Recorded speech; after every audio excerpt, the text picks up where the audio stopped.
Good morning, all of you. This is time that we discuss D.H.Lawrence, a very prolific English writer, producing about 40 novels and innumerable other pieces like poems, essays, and short stories. A very prolific and popular British novelist, story writer, poet, and critic. So not even a single year passed in his eventful life. When he started his literary career, not even a single year passed without something sensational coming out from his pen. What made him internationally famous was his posthumously published novel, Lady Chatterley's Lover. So it was banned as soon as it was published. And that made the novel the most widely read novel of D.H.Lawrence. So the novel Lady Chatterley's Lover was banned when it was published. And this made the novel the most widely read novel of Lawrence. And Lawrence specialized on psychological novels. He was a writer of the stream of consciousness novels or psychological novels. And he was very controversial in the treatment of sex. And to D.H.Lawrence actually goes the credit of slamming the door on the Victorian age. The Victorian taboos about sex were openly thrown to wind by him. While Victorians had their share of sexual enjoyment, they thought it indecent to speak about sex. And Lawrence on his part started portraying sex not only frankly but lyrically. And this sent shockwaves throughout the nation. He had the courage to declare, Lawrence had the courage to declare, my great religion is a belief in the blood, the flesh being wiser than the intellect. We can go wrong in our minds, but what our blood feels and believes and says is always true. Lawrence openly declared that his great religion was a belief in the blood. His religion was a belief in the blood. And according to him, the flesh being wiser than the intellect, that we may go wrong in our minds, but what our blood feels, believes, and says is always true. And one of his later novels, I told you, Lady Chatterley's Lover, was charged with pornography, over-sexuality, and gave emphasis to individual personality than social life. Lawrence always gave emphasis to individual personality than social life. And Lawrence preached his message of living by one's own instincts and impulses. Lawrence always preached the message that one should have to live on one's own intellect and impulses. And when we get into the personal life of Lawrence, we find him taking his birth in England as the son of an inter-class married couple. He was born of inter-class marriage. His mother belonged to a wealthy family, while his father was a coal miner, and the same is repeated in his novel Sons and Lois. His mother belonged to a wealthy family, but his father was a coal miner, and his mother fell in love with the coal miner and got married with him and started staying with him in a coal mining town in a rented cottage. And they quarreled most often, and the father came home always drunk, and his mother hated nothing but liquor. She hated nothing like liquor. And his mother was committed to save her children. And she wanted to save them from the working class. And she wanted her children to get proper education. And Lawrence was also hostile to the mining industry, even though he started his life in the mining town. He hated mining industry. He was hostile to mining industry. that destroyed the countryside. And it was his opinion that the mining industry destroyed the English countryside. Lawrence was always fond of his mother. And he got a degree from a teacher's training college and became a school teacher.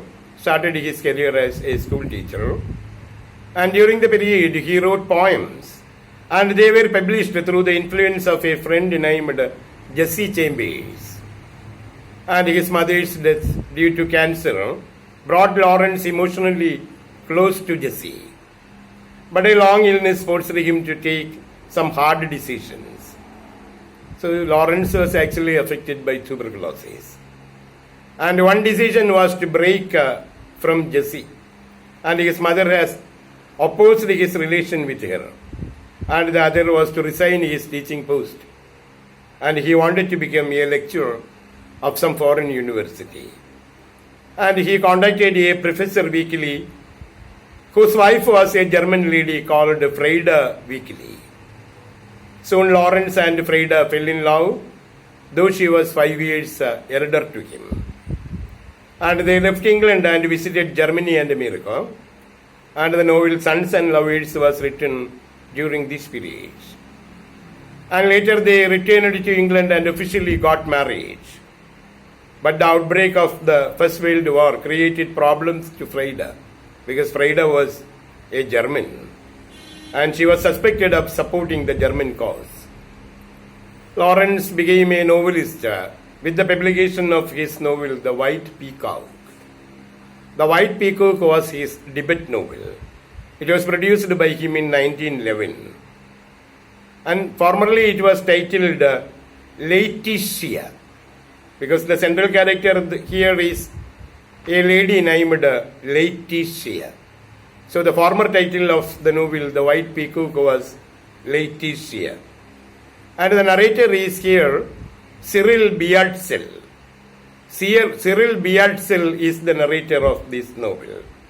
And actually, Laetitia, and she is called Letty, fondly she is called Letty. Laetitia was his sister, and who was brought into a love triangle with two young men.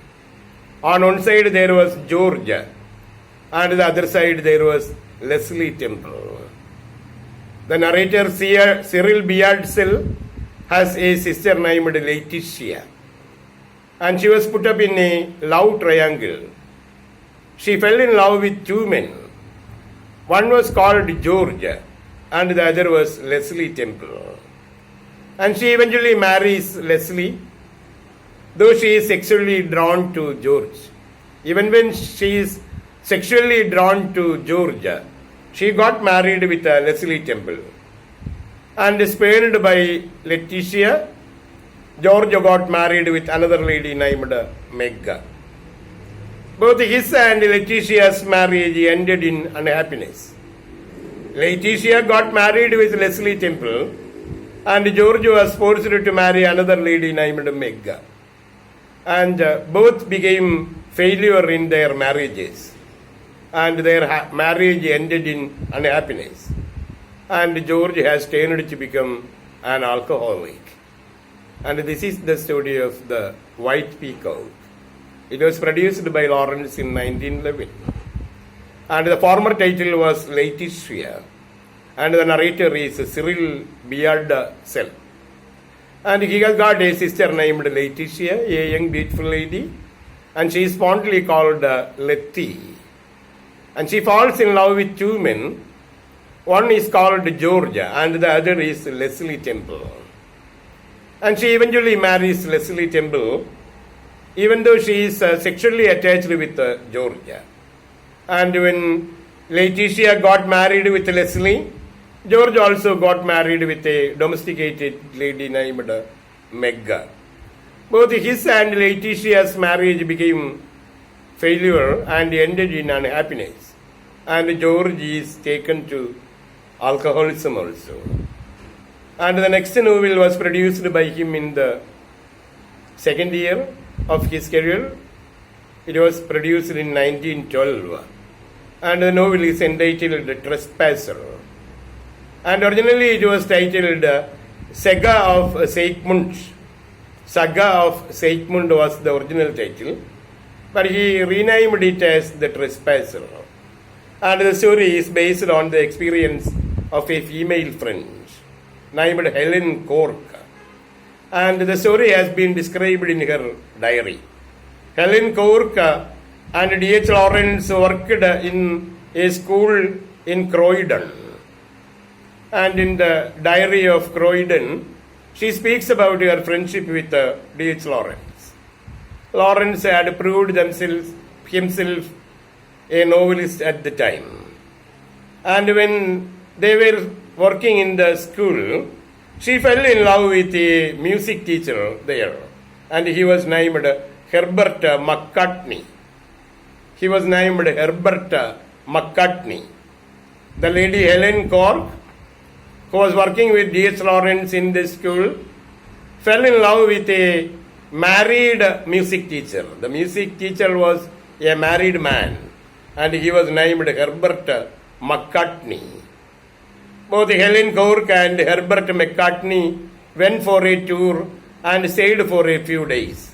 And after that they returned to their working place and started working. But within 5 days, Herbert McCartney committed suicide. And Helen Cork was made to mourn on the death of her lover. And it was her personal story described in her diary. And she handed over the diary to D.H.Lawrence, and Lawrence produced a novel, and it was titled Saga of Seigmund. Later he titled it as The Tress Passer, and the novel was entrusted with the lady for publication. And Lawrence wanted her to publish the novel if she was interested in getting it published. And Helen Cork published the novel after the death of D.H.Lawrence. Lawrence died in 1930, and she published the novel in 1933. And she changed the title also, Neutral Ground. She changed the title into Neutral Ground. And with this novel we come to find that there are two alternate names. Originally the novel is called The Tress Passer, and Lawrence wanted to name it Saga of Seigmund, and the novel was published by Helen Cork. It was actually her story Lawrence described in the novel, and she published the novel after the death of Lawrence in 1933, and she changed the title also as Neutral Ground. And she was also a writer of memoirs, and she is especially known for her memoirs. She produced a book entitled Lawrence and Apocalypse. It was in the same year she published the Neutral Ground. Tress Passer was published by her under the title Neutral Ground, and it was in the same year she published a book-length essay, Lawrence and Apocalypse. And she also produced D.H.Lawrence's Princess. So it was another book written by her. It was written as a memoir of Jessie Chambers. Lawrence was in love with Jessie Chambers, and she produced a book entitled D.H.Lawrence's Princess, a memoir of Jessie Chambers. And there is also another memoir written by her about D.H.Lawrence, and it is entitled In Our Infancy, and it was produced in 1975. And when we read the novel The Tress Passer, so we remember Helen Cork also. Lawrence describes the story of Helen Cork in the novel The Tress Passer. The novel was titled Saga of Seigmund in the beginning, but later Lawrence changed the title into The Tress Passer, and it was written by him in 1912. Lawrence came into friendship with this lady, Helen Cork, while they were working in a school in Croydon. And the Croydon days are also described by Helen Cork. And during the time, Helen Cork fell in love with a married man named Herbert McCartney. And McCartney was a musician and pianist, and he was a married man. But Helen Cork fell in love with him, and they went for a picnic and stayed together for a few days, consummating their love, and returned to their school and started working. And within a short time, say within 5 days, Herbert McCartney committed suicide. And Helen Cork was made to mourn on the death of her lover. And she told this story to D.H.Lawrence and asked him to produce a novel out of the story. And Lawrence produced the novel Saga of Sigmund and changed the title into Tress Passer and gave the novel to Helen Cork for publication. And he wanted Helen Cork to publish the novel according to her time, according to her interest. And she published the novel after the death of Lawrence in 1933. Lawrence died in 1930. And she changed the title also into Neutral Ground. And we come to find that there are the 3 titles: Tress Passer, Saga of Sigmund, and Neutral Ground. And Helen Cork was also a writer of many number of memoirs, an expert in writing biographical works.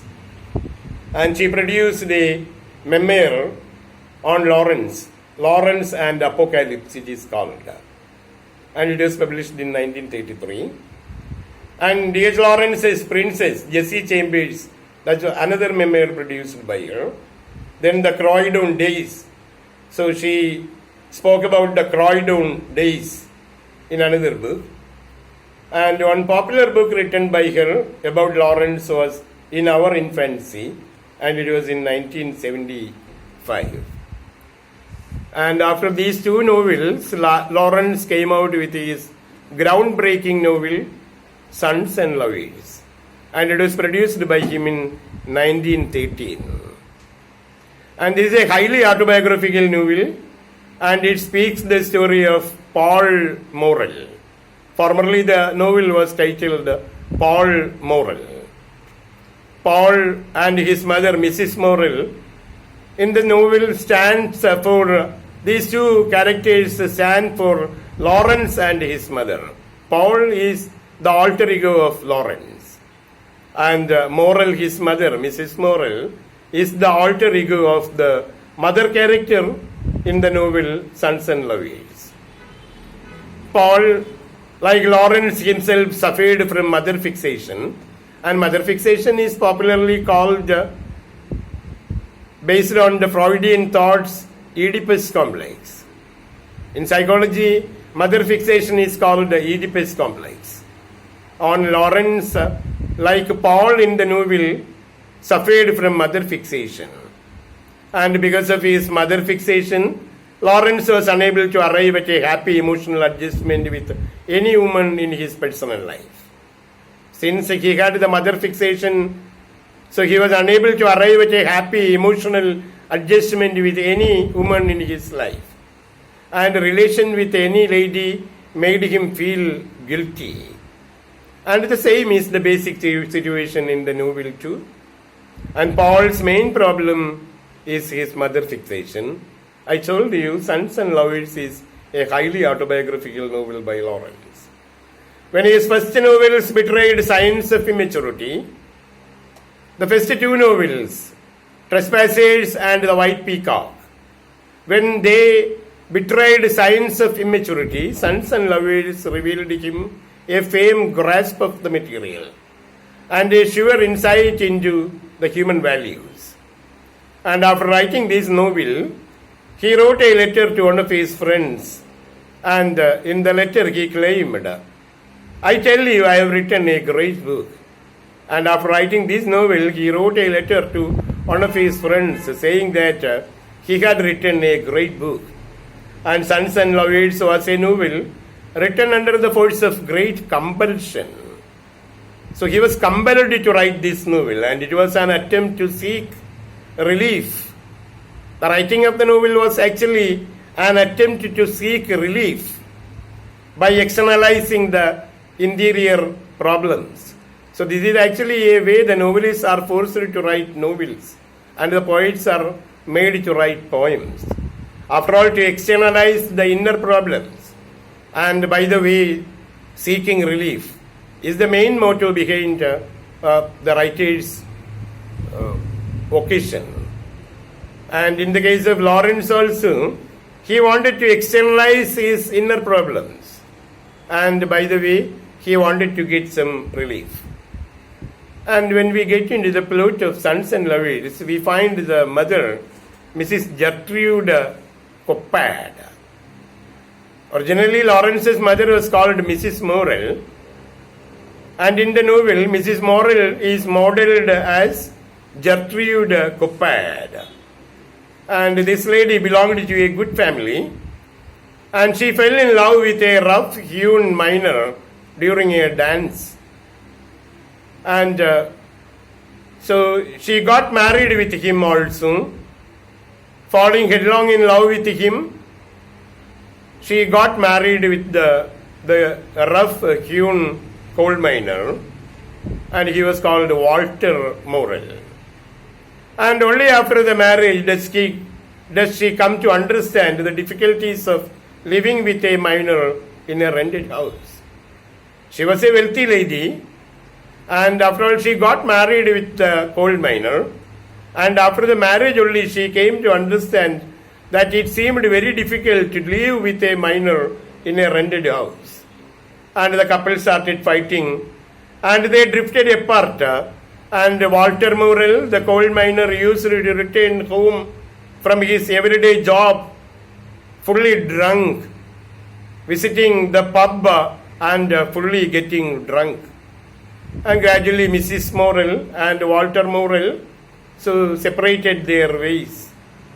And Walter Morrell stopped visiting the house and stayed apart. And the mother, Mrs. Morrell, Gertrude Coppard, she started interest in her children. And she loved her elder son, William. And when William went to London to look for a job, her affection shifted to Paul. When William went to London to look for a job, and when he wanted to get married, she shifted her interest to Paul. And within a short time, William became dead also. And when William became dead, she turned her interest and love on the second son, Paul. And it was at the time Paul fell in love with a girl named Miriam Leavitt,